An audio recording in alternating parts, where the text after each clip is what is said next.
Premier ministre, la parole est à Monsieur Thierry Benoît.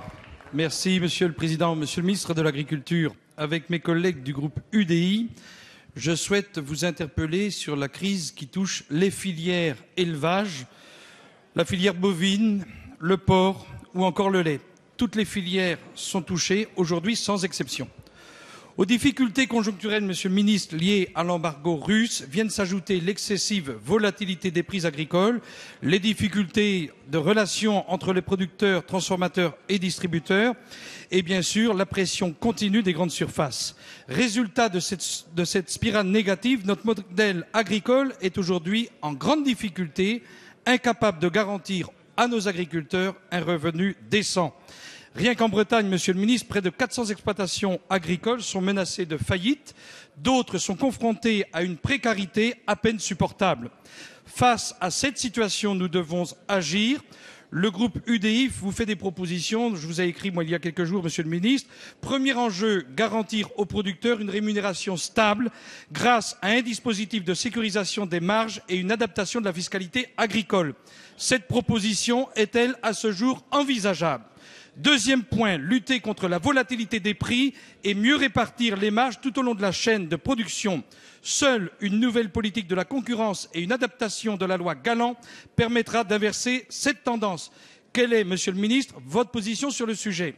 Enfin, le logo Viande de France que vous avez contribué à développer doit être généralisé et rendu obligatoire.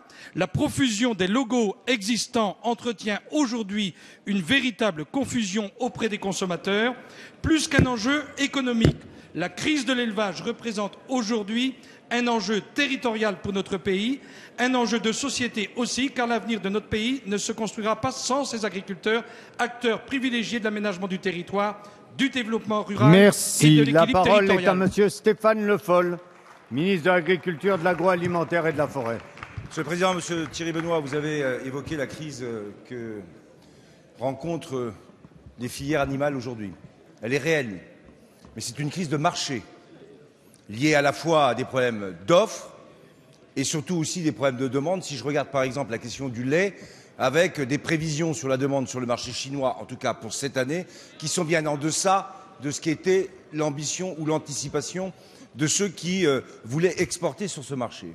Face à cette crise, les réunions que nous avons faites, et vous les avez soulignées, c'est d'essayer de remettre tout le monde autour d'une table pour négocier en partie ce que vous évoquez, c'est-à-dire une répartition de ce que peut être la valeur ajoutée sur l'ensemble des filières. Vieux débat sur lequel les moyens du ministère sont d'agir dans le dialogue et dans la volonté que nous avons eue avec l'ensemble des acteurs, que ce soit la grande distribution, les transformateurs, pour les producteurs, de faire en sorte que les prix, que ce soit sur le porc au cadran, que ce soit pour la viande bovine, et peut-être faudra-t-il intervenir sur la question du lait, puissent être augmentés à la consommation et répercutés aux producteurs, parce que sinon, ça ne sert à rien.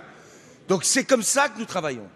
Mais ces crises de marché, elles sont conjoncturelles aujourd'hui et il y a des causes structurelles. Il faut agir sur les deux. La conjoncture, c'est aussi d'y rajouter le surinvestissement, suramortissement à 140% pour favoriser l'investissement. C'est amener des aides directes, à la fois en allègement de charges et en report de MSA pour aider les exploitants tout de suite. Et c'est aussi, et vous le savez, travailler sur le long terme. C'est tout le débat qu'on a avec la Fédération nationale porcine en particulier, ou avec la Fédération bovine, pour organiser ces filières et faire en sorte qu'on soit plus performant et sur notre marché national et à l'exportation. Merci, Monsieur le